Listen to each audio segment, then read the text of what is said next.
So here you see the problem. You heard it.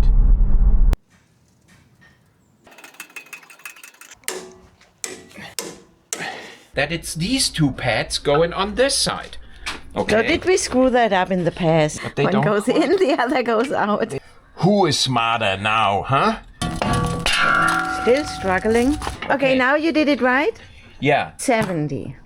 Oh, so I screwed that up too. Now, I am not gonna spare you guys a serious oil lecture today. Now, this engine in the latest Gen 2 revision has serious problems with oil dilution. Now, you know how that is with class, okay? The spot where you look through the most is, of course, worn out the most. Unfortunately, we do not have a before shot.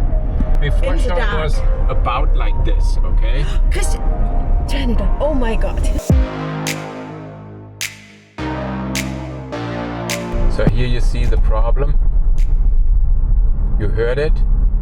It's like bouncing and shaking in the steering wheel, and there is a clonking outside. Before I rip the entire suspension apart, I mounted a camera down there, and I'm gonna go on a test drive and show you guys what the problem actually is. Now listen, when I just hit the brakes abruptly,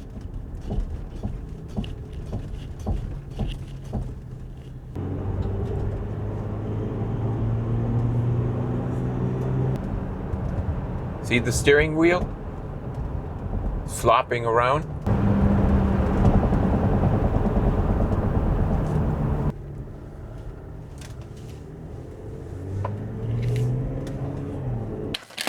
We'll take that camera back out. Oops. So checking the video footage here, and you can clearly see here in this area that it's completely loose. And it's doing that vibration, see right there? And there are also events where you see it bounce and jump and making noise. So it's the usual suspension bushing thing, and we're gonna replace them.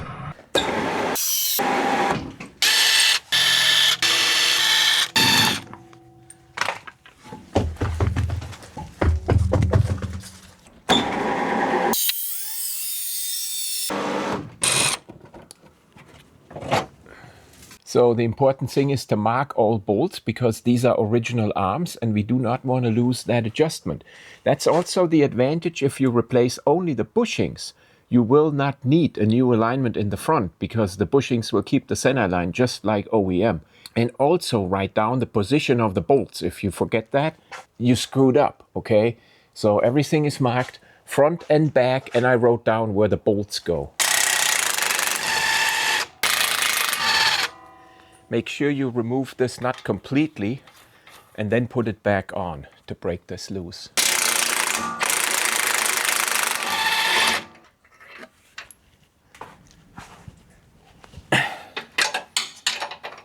Can't get the Uga Duga on here, and I'm using an offset spanner here.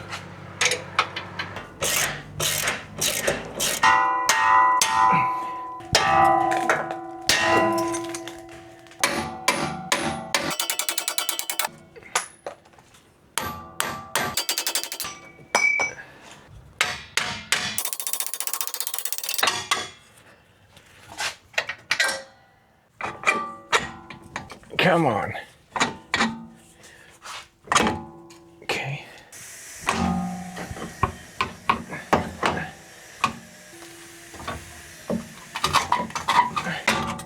Okay.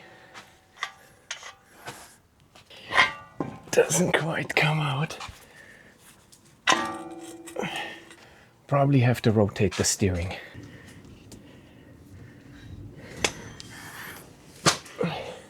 That's why your ignition still needs to be functioning. Yeah, comes out.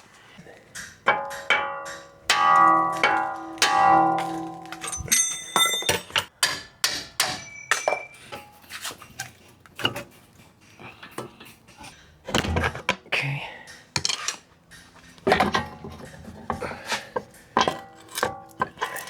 There we go. Second one out. Here you can see the ripped bushings, okay? They get really soft once they rip through. I got the position marked. This is important, so I can install them exactly the same way again, okay? So I got the first one set up, and I had to cut this off to get access, and this time I'm using bushings, which I bought in China, and we'll give it a try. This is really dangerous. Oh, look at that. I think that's good enough.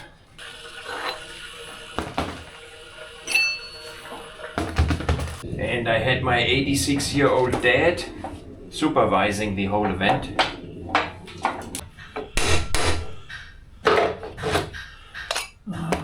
That was easy.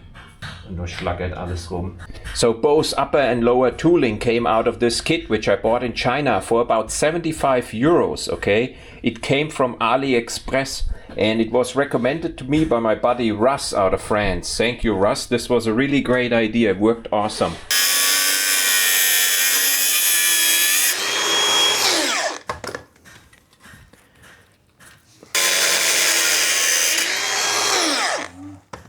So, this came off.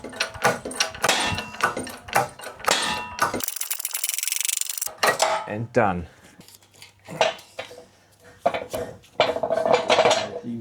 Kabelbinder zum Öffnen. Ja, was all geht, gell? Ja, hat man erst 85 Jahre werden müssen, bis man das gesehen hat. 86. 86. Ja. So, Achtung, mal gucken, ob der rausgeht.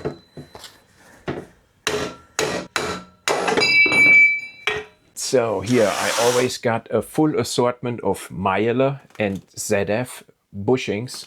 I just have to find the right ones here now. Oh, and I got two different kinds on stock. I have the normal ones here. This is what we took out. Okay, these are the regular ones. And then I also have the ones for the armored vehicle. But because this vehicle is gonna get sold, I'm not gonna install the armored because they changed the behavior a little bit. And this is if the car is like fully equipped and loaded with rooftop tent and above 3 tons and so on. Then I install these. The regular ones will do it for this application. They're not more expensive, armored or not armored. So the armored ones I buy from Myler, the regular ones I buy from ZF. And we'll take these two. So for the reversal order, I got a special tool here made in my machine shop, used it already several times. And I got to make sure my alignment here is correct.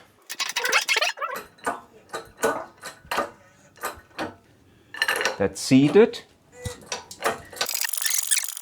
I got to make sure I don't put them too deep. I got to leave here about 4 millimeters of a gap. It's good, yeah?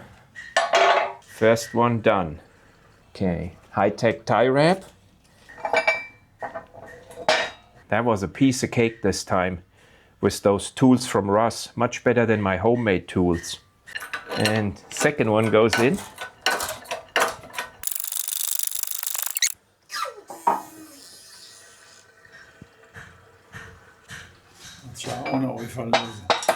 So, second one done. So Robin is forging specific nuts.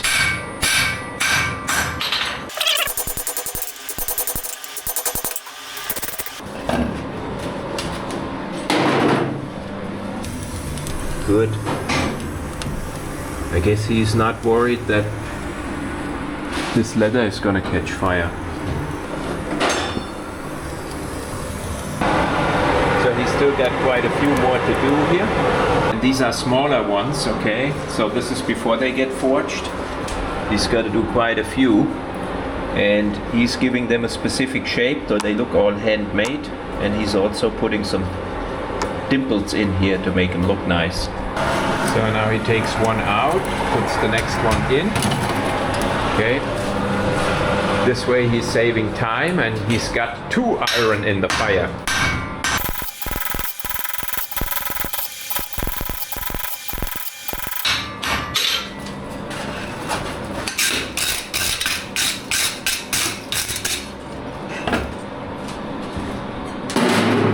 That's the process.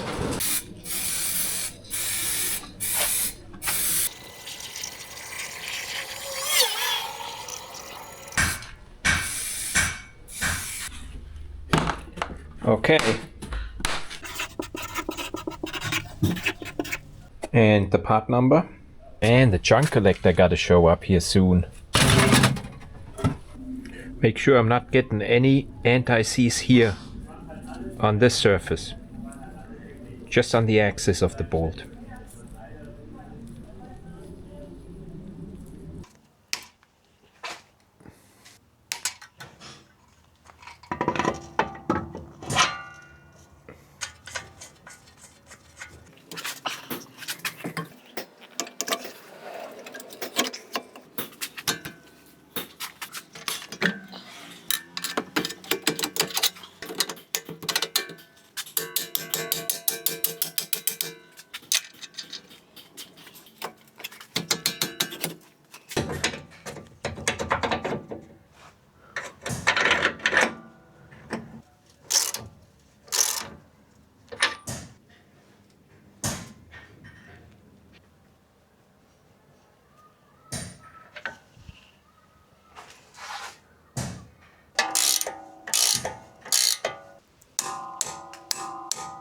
$115.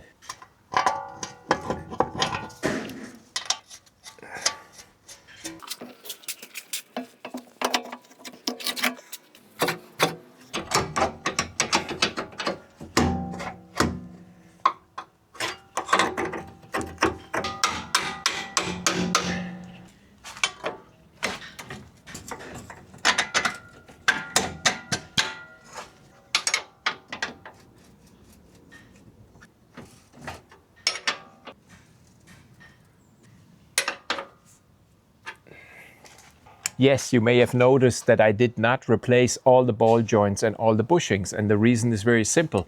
They are still really good and they are OEM. And my experience is with all the aftermarket, I put in even high quality from ZF or from Meyer or from Lemförder, they're just not as good. Before I bring this into right height, I'm gonna do a deflate corners using my gap tool. So now it's going to exhaust the air out of all 4 struts. This way I'm not pushing it off the lift when I adjust right height. So I'm going to bring the front into right height, which is 470 millimeters. 470 millimeters. That's good. That's right height. 275.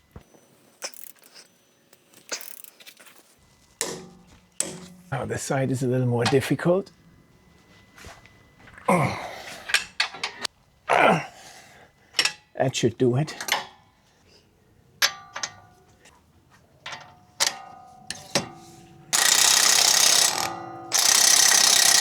Five.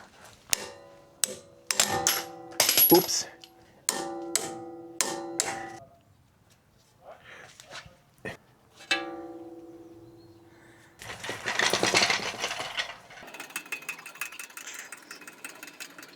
$470.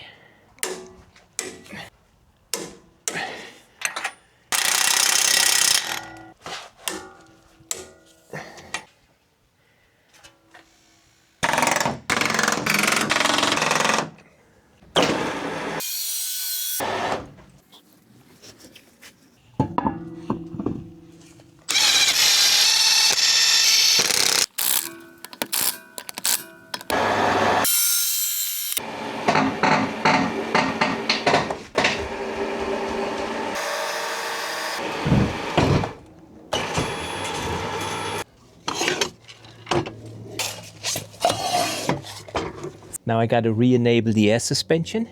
I forgot to start it when I re-enabled it, but it's already in right height again. Very well. So we are going on a short test drive. And of course it would be really awesome if the steering wheel is still 100% straight. Then I don't have to do any alignment. It's now 20 after 1 o'clock. I started at 9:20. But I've done that several times already and I got all the tools set up as you saw, and it's an easy sweep for me. Well, I can already say there's definitely no more clonking, okay? And I hit the brakes.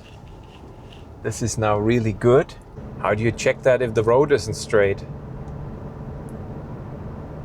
So there's a straight section, holding it straight, like on the Italian Autobahn.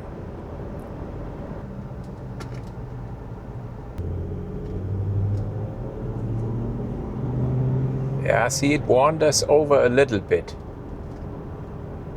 If I leave the steering wheel alone, it's straight, but the car wanders over there. So I have to do some toe adjustment here, just slightly. I don't think I have to do camber or caster. It's almost perfect.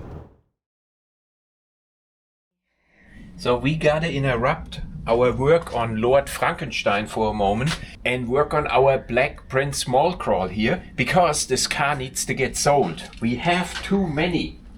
Yes, we have too many. And of course, just when you get ready to sell a car, the brakes in the front start to rattle. That is an issue on the Discovery 4. I already replaced the suspension bushing. That fixed it to about 90%, but when I go high speed driving with it, like at 160 and I hit the brakes, they still vibrating.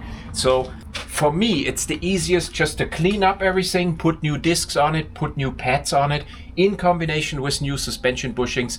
It always fixes the problem. Yes. And yes, I could try now. Is it the pads? Can I return the brakes? It's not worth it, okay? They're just not very expensive. We always use the Bosch discs and we use Brembo pads. The least good experience we had is Brembo discs and Brembo pads. Yes. Okay, we stay away from that combination.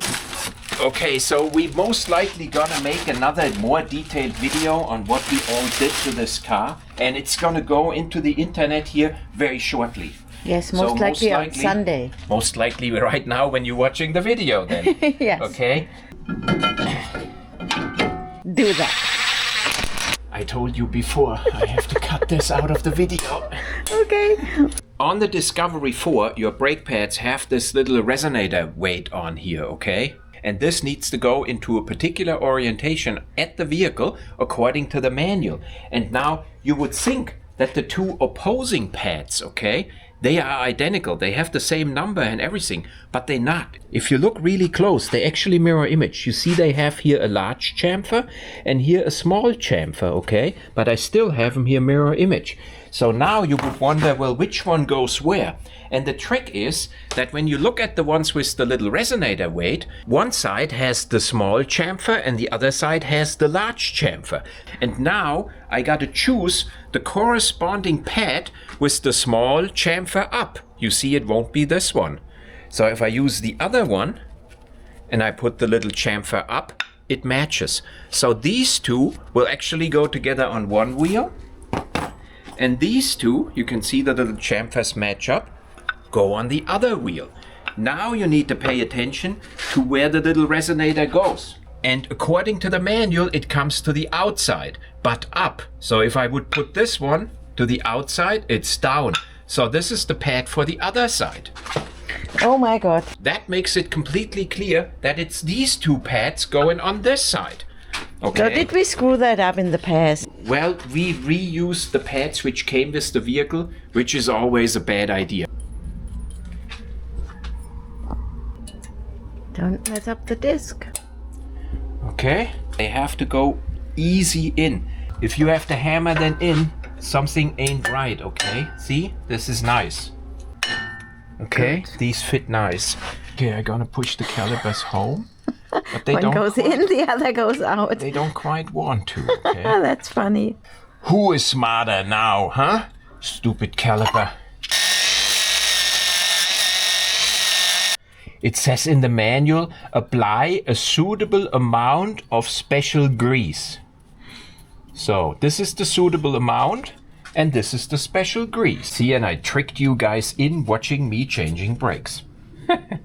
Oh my God, I hope it's not gonna drop. See, these bolts come with a locking compound applied, so I obviously don't use any anti-seize on those, okay? This is a bolt where you don't care if it rusts in place, because if you lose it, you go off a cliff. Yes. Okay. 35 Newton meters.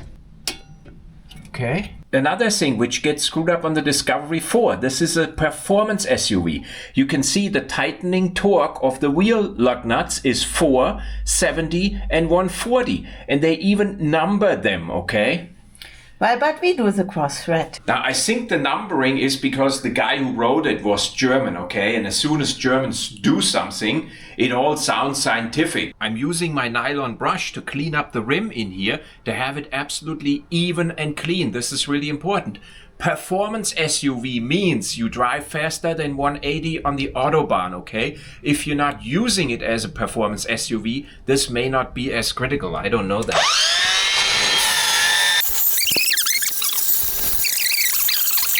Okay, the BMW guy out of Frankfurt, okay? What I find always really funny, if he's complaining about excess on one of his BMWs, and then it looks like to a Land Rover driver, like you can walk into a barn door and open the bolt. Yes. And I wouldn't call him BMW guy if he hadn't such a complicated number name. Yeah. Don't do that. Who can remember this number, what he's got, okay? And I know at least... Something yeah. BMW And I know at least 50 of my regular commenters who are gonna write, well, he's called that and that. Yes, I know. But when I stand here... remember it, okay? Yes. When I stand here, I just don't know. So he just realized if you have to keep the order by Land Rover, you can't use Uga Duga. No, not at all. You actually gotta see them by hand. This is exactly what they want you to do, okay? Yes, and we had rattling. Maybe we just don't have it now. And all it took was a correct talking of No, I think it's not. I think once you have the rattling and you don't fix it right away, it kind of abuses your brake system, and then it creates a pattern, and that rattling becomes permanent. Doesn't that sound like a German explaining the steam engine? Yes. I really think that's the case. So once you got it, it's not going to be possible to get rid of it so easily. You're going to have to renew components. But I think we may have caused it because we didn't take it seriously enough. Yes. Now I got to do the 40 Newton meters. I can't believe it because I said it in the video. 70 Newton meters. I'm actually using my new torque wrench from Vera. And you know what I found out? And it's really amazing. I thought this torque wrench is only going to click in one direction. So clockwise, like every other one, okay? There is a real smart feature on ours. You can remove this head and turn it around. And if you do that, if you turn this head around, now if you look at it, it's now an opening. The arrow is now towards opening. So with the replaceable head, it's actually a bi-directional torque wrench. And that's amazing because it took me forever to figure that out. And it was not a gift from me because we sound the same. It's a Vera wrench and we are not sponsored.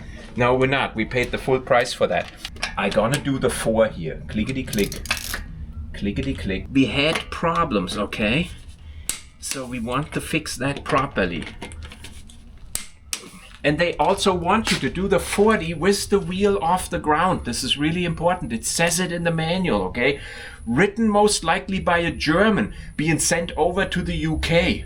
Who dreams up stuff like this? Late in the evening, we actually get another round of sun here in our driveway. Yeah, and it comes from this direction, and yeah, you have to it comes hurry from up. over there. And you guys are still watching the changing brake pads.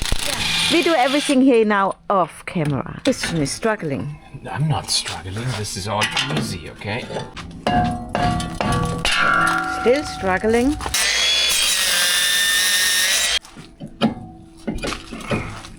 Oh, I need to hold the other wheel. Now he knows what they are talking about. So explain, Christian. So the slide pins are different, okay?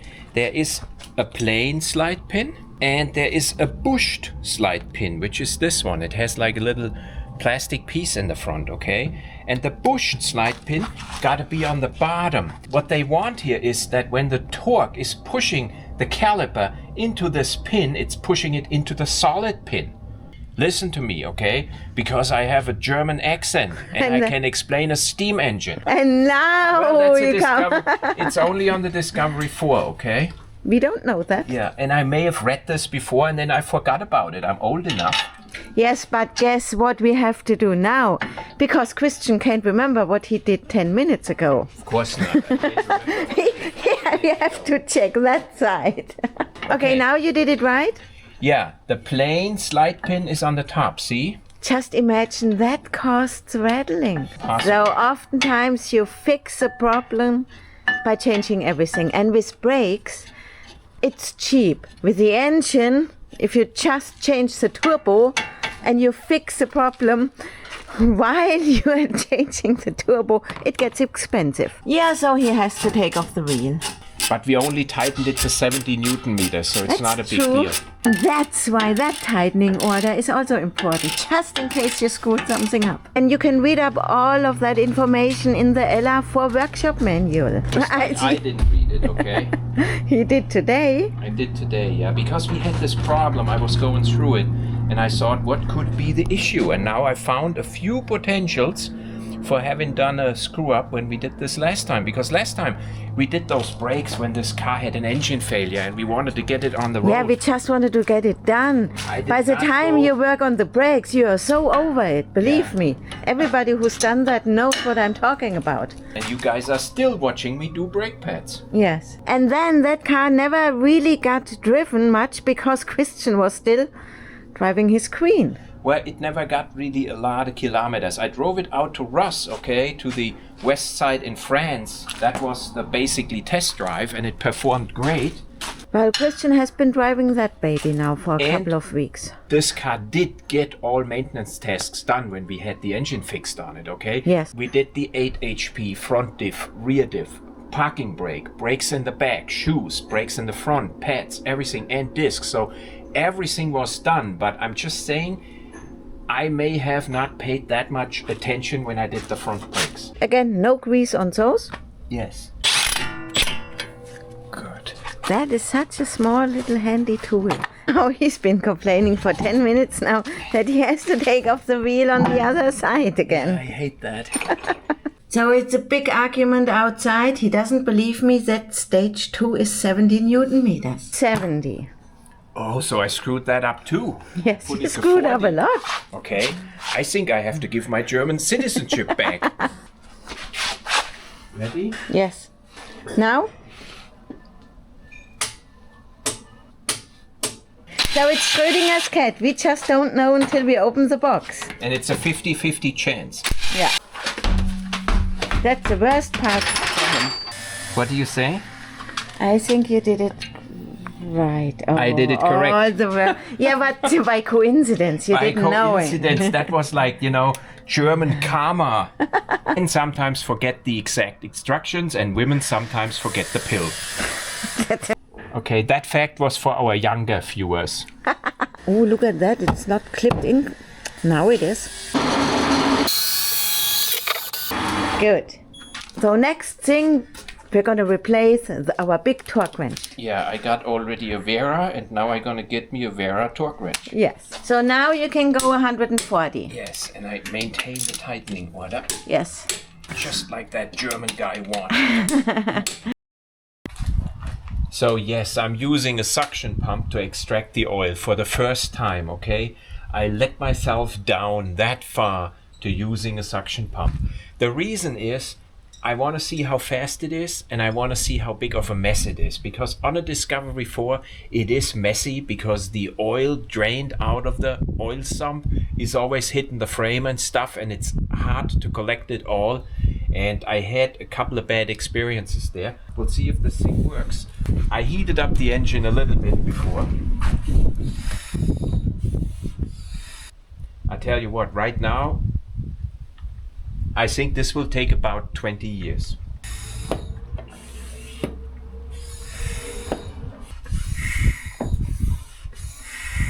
I was also hoping that I can gauge much better how much oil I'm extracting, because the Gen 2 engine has the problem with oil dilution, and you want to know how much oil you pull out, and you want to know that quite accurately. And of course we drain the oil filter by loosening it about 2 turns. I do have to keep pumping it a little bit here and there, but it is definitely drawing the oil out. It's drawing air now. Okay, I do have to say to all you oil pump extraction people that this is a really clean and simple method. I agree. Even though the Amazon product here, which I'm using, I don't like that it has any external scale on it. I don't know how much oil I extracted. And I also don't like that this plastic doesn't really show me clearly where the oil level is. Not very nice. It didn't come with this extra hose. The hose which came with it would have been a little short for my taste. From the construction and handling, I think the thing is good. It looks decent. I think it was like 60 euros or something from Amazon. I saw these things implode on YouTube and that really scared me off, okay? People been pumping them like crazy and the oil was hot and then suddenly the thing just imploded. We install a brand new filter. I always use the MANN filter. Make sure you got that in the right groove. Goes in. Now I always check out my oil filter housing before I plug the new filter in, okay? And I'm also looking down here on the sides to see if there's any oil down there. There's no oil in the back, so nothing is leaking here. Make sure you're not pulling any debris or any dirt in there. And seat. Now I am not gonna spare you guys a serious oil lecture today. Now this is a SDV6 Gen 2 engine with 258 horse, okay? The Gen 2 was produced in 2015 and 2016 and it's continuously been used in production vehicles up until, I believe, 2023. Now this engine in the latest Gen 2 revision has serious problems with oil dilution. Oil dilution is a consequence of injecting diesel fuel into the combustion chamber in order to get it unburned into the DPF to raise the temperature and then clean out the DPF. The Gen 2 does that very excessively, especially if you drive short distance and in low temperatures. And that dilution causes your oil level in the vehicle to rise. And the dilution basically changes the viscosity of your oil. It takes the lubrication properties from your oil down. It basically drops your oil grade from a 5W30 to a 5W20 or even lower. That's why I am filling 5W40 since I drive Land Rover. There is absolutely no reason to drive a 5W30 oil in any of the diesel Land Rovers. You can do that, of course, you're doing what the manufacturer recommends, but you also just add your vehicle to that list of failed engines, and trust me, that list is long. If you have a Gen 2 engine like this one, they typically last only about 150,000 kilometers if they are Land Rover maintained. Land Rover maintained means they only saw an oil change every 25,000 kilometers. In some cases, maybe only every 30,000. But Land Rover actually recommends that these vehicles, if driven in the environment you are usually driving your car, so start-stop city driving and short distance, hot temperatures and cold temperatures below freezing, they call that ardenous use, and they do recommend in these driving conditions that you change your oil every 6,000 miles or 10,000 kilometers and not 25,000 like all the vehicles usually experience here in Germany. That is completely wrong, and this is why these engines fail. So do your oil change every 10,000 kilometers, use 5W40 on these engines, and you will have a lot more pleasure. And I can prove this to you now that this makes a big difference, so you're gonna be surprised now. And whatever a German is explaining that seriously, gotta be right. See, it used to say 5W30 on the cabs. It don't anymore because they realized they may as well print on here 5W dumbass. And of course, after every oil change, you inspect your oil filter for chips, okay? Now I got the light right above, and you do not want to confuse glare with chips, okay? This is all glare. It's absolutely spotless on my engine here. I rebuilt this engine 10,000 kilometers ago. This is now basically the third oil filling. So initial filling, then oil change after 1,000, and now oil change again after 8,000 kilometers. And it's spotless. It's also a good idea to let that filter sit overnight, and then it's a lot easier to see if there are any chips inside or not, okay? But I'm gonna show you now a chip infected filter, and you're gonna be really surprised. First of all, I keep all the filters from all oil changes I'm doing, okay? Because I want to be able to compare one filter to the next. In case I see any chips, I want to know, is it more or less? And what I'm gonna do now here is I'm gonna get the last 3 filters out from David's Discovery 4, which is also a Gen 2. David, there it is. So I got 3 oil filters here from a Gen 2 Discovery 4, okay, from my friend David. And he came here for the first time for an oil change with 142,000 kilometers. Then 152 because I told him 10,000. And then he missed it a little bit with 163, okay? This was just recently. This, I would think, is about a year and a half or so ago. I would have to check the videos. Now check out these filters. Up until here, the vehicle was Land Rover maintained. So every 25,000 kilometers, look how that looks inside here. And I can open wherever I want and I see chips. And this is now not glare, okay? These are chips. We filled 5W30 from this point on and we changed the oil filter interval, okay? Now check out when he came back 10,000 kilometers later. That was this one. There's still chips, okay? But a lot less.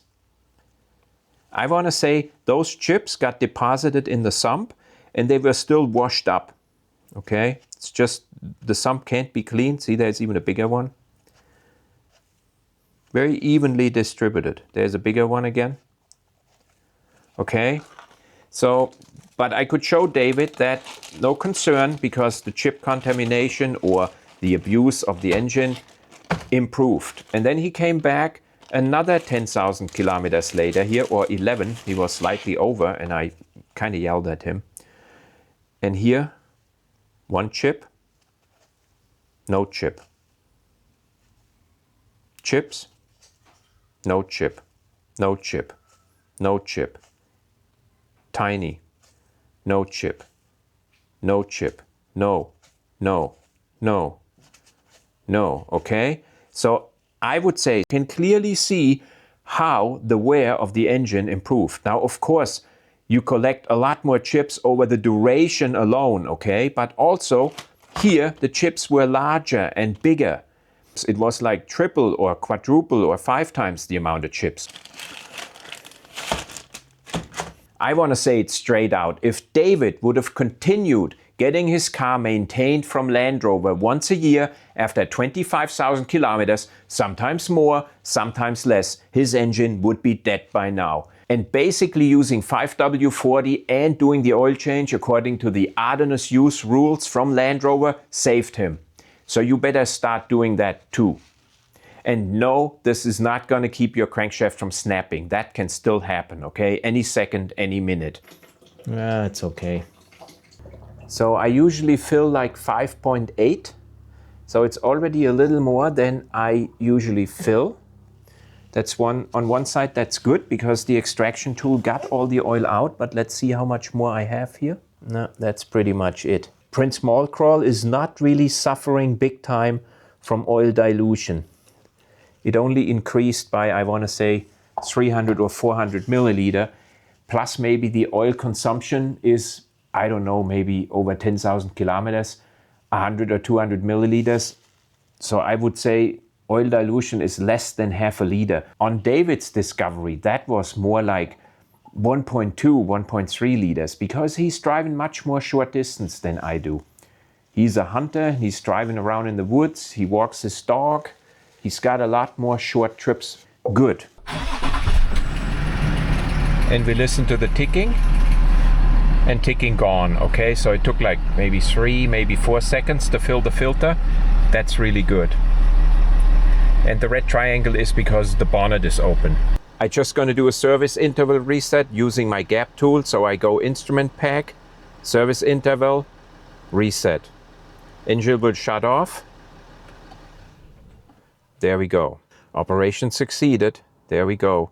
Reset service message, yes. Here's the oil level indicator after running the engine, and you can see it's right in the center with 5.8 liters. If I wait now a little bit, the oil rinses down inside the engine block and it will actually increase here. And that's why I fill only 5.8. This way, I'm not overfilling it to the max and then I don't know, is it maybe too much, okay? That's why I'm doing it this way. Okay, here after a little bit of wait time, you can see the oil level increased now, but I'm still not at max, okay? So I'm now perfectly sure that I did not overfill it and I'm perfectly sure it's not underfilled. It's just German precision.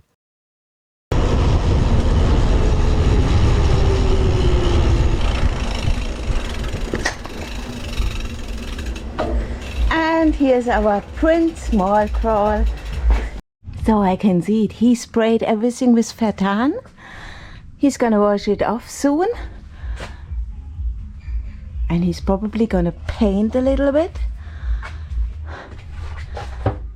And then that baby goes on to the market. I'm speechless.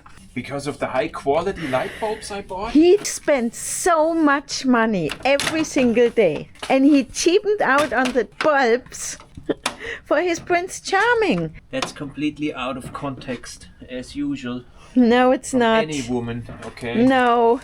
We're gonna have to put new light bulbs into Prince Charming because, man, I tell you, they suck.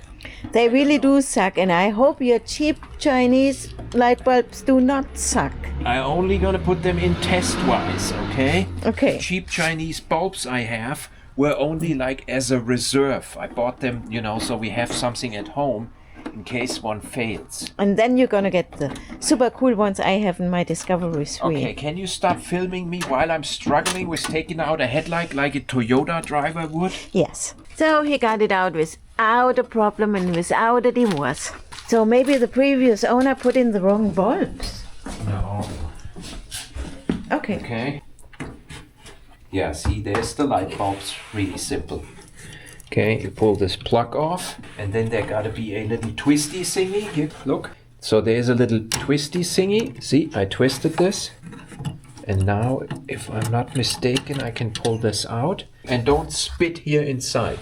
Here? Yeah, don't touch anything and don't spit inside. These are the cheap Chinese light bulbs I bought as a reserve just to have something at home. What's installed? Osram quality. I mean, Okay. you probably are better off putting in the old light bulbs from my Discovery 3 than putting in those ones. Well, it might be that they're not even that bad because the Chinese don't know anything about regulations and they may just produce a light which may be brighter than what's legal here, okay? So let's just try them. So it's in. Yeah, it's in, and lock it back in. Everything works off camera, okay?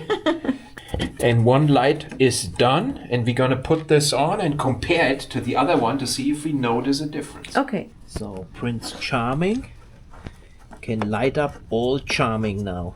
Yes, and let me tell you, it is easier to change the light bulb on a Discovery than on a B-Class. Yeah, it's brighter, definitely. So it looks much wider and much brighter. And it does look like the glass is fogged up, but it's not. Maybe it's on the outside and we have to polish this. This is the other side. It has that same fog right here. But you can see this is all yellowish. And this is all white, okay? I'm gonna put that right next to each other. Okay, the flickering you see is only a camera effect. I wish it would be really there. Oh, let's check the goat, the greatest of all times.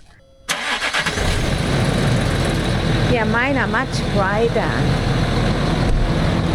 And I also have that.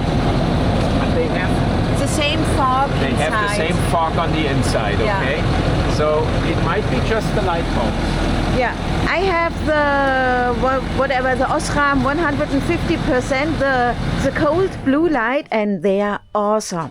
Of course, she's got the most expensive light bulbs available in Germany from Osram. Yes, and I like my Kelvins. I don't want the warm light bulbs. And the second side gets done. Okay. Okay, there it is. Carefully, without breaking anything. And without spitting anything. Yeah. There we go. And on this one, we're gonna be so much smarter. Oh, yeah? Yes. We're gonna clean it. Oh, we are so smart. We clean it before we go outside. This is so smart. What was that? So this fell just down. So it must be from your light. Oh my God. Now where I think about it, I may have never ever cleaned these lights. Okay, I found where it came Oh, from. Jesus Christ. Look at that. What is that even good for?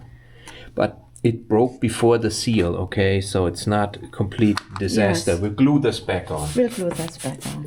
Okay, I'm using plastic glue and not super glue, okay? Because I'm afraid super glue would fog up the lights here. Yes.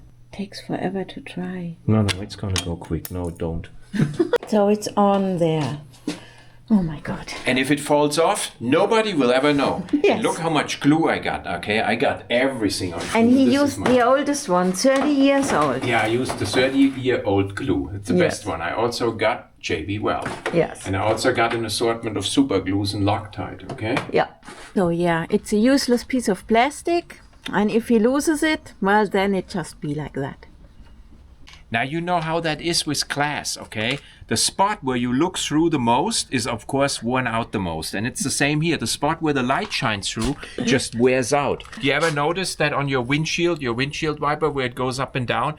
It's right in front of your eyes where you watch through. That's where the glass wears out from looking so much through it. Yeah. It didn't fall off. Yet. It didn't fall off. Wait a second. Let me film. Yeah, I made him clean all other lights also. Well, not all because of them, it's okay? just such a big difference. Oh yeah, this makes a big It difference. makes a big, we never clean our cars. It's no time for that, okay? You guys want to watch videos and not cleaning cars. Yes. Yes, even mine gets a nice treatment. It's also unbelievable that they're not foggy in any way after so many years. Yes. Such a high quality car.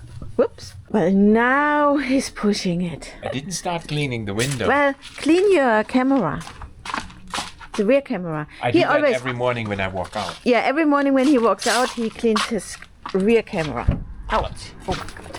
Yeah. Okay, we wait until it's dark and then we test drive it, okay? Yes. Well, today is October 21st, and next Saturday, the night to Sunday, they will change the time to winter time, which sucks. Takes forever until it gets dark. We're gonna be aging here. So here we have a little wild animal path. That's where the badgers and the cats and what else not walk through. And I'm gonna set up my wild camera and see what we catch tonight. So I have to set it up to camera. So here's my camera. Here's the little path. And I have caught our badger, or several badgers, a couple of times already. So let's hope I'm gonna get it tonight too.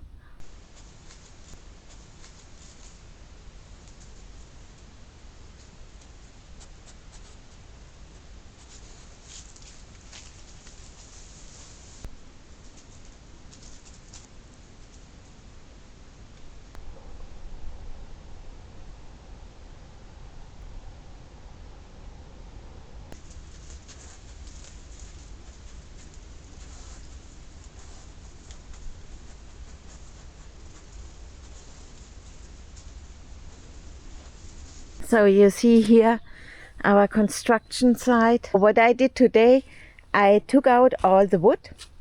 That is salvageable. That is with lots of nails and screws. And that's going to be my firewood. At least my bonfire wood for the outside. Christian does is he just throws a bunch of stuff in the trailer, which has been sitting here now at least for 4 weeks. And the trailer is blocked and nobody takes care of it. So I'm gonna take matters into hand now. So while we're waiting until it's getting dark, we may as well install my dash cam in Prince Charming, because we haven't done that yet. Oh my God. So the way we install a dash cam is we use this little adapter from Powerful UK from Simon, and that adapter connects right into the wiring harness, and then you got switched power up here to start and stop your dash cam. Really nice thing what he built. And we bought it. So all I gotta do is fumble this cable through here in the front. See, there it is. Okay, that's all I need. It got 2 plugs. So I take this one out, I believe. And then this device from Simon goes here in between, and it should plug in easily like this. Simon, you are a genius, okay? That makes this so easy. Yes. That's my USB cable. Oh, okay. And now all I gotta do is take this garbage here and move it here into the side. And there is somewhere airbag there, so don't make Simon responsible if your airbag blows. Well, I can see your airbag and you're pushing it. Oh, I'm pushing it? Yeah. I don't want to push this junk here over the airbag. That's the point. And we don't want that, so I shove it in here. Just latches back in. And it's back in. When Matt Armstrong buys those hypercars, there are only 3 airbags blown. I mean, if you buy a accident Discovery, there are thousands airbags blown. Yeah, probably like 10. Yeah. Okay, and I plug this in there, and then I mount this here in a spot where it's good. And camera is running and recording. Can you film it? It will start and stop automatically now with the car being turned on and turned off. But there is a little bit of a delay in this electrical circuit. So this is really awesome. Very easy installation. Don't ask me what camera that is, okay? This is Amazon. If you buy something like this, it's usually only there for a few weeks and then the product disappears anyway. And this thing is already a year old or so. No, it's at least 2 years old. Okay. Anyway, I keep reusing it. Yeah. That's about 1,000,000 times better than before. Yes. Just imagine if you would have bought Osrams with 150%, not 70%. I did not know that xenon burners burn out that much over time, okay? I knew they weaken a little bit, but this is probably twice as good. But that is the youngest Discovery we ever had with burnt out lights. Yeah. Must have been driven in the dark a lot. And you can see the camera is recording. No, unfortunately we do not have a before shot. Before In the shot dark. was about like this, okay? Christian, turn it on. Oh my God. So it's 1,000,000 times better, even though they are not brand name light bulbs. That light over there is our castle.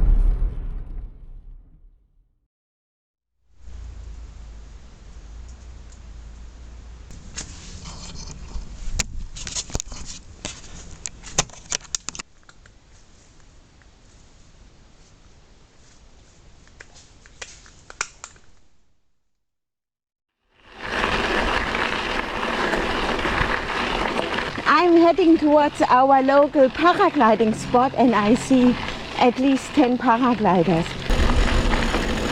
So cool! So there's somebody starting just here in the right moment.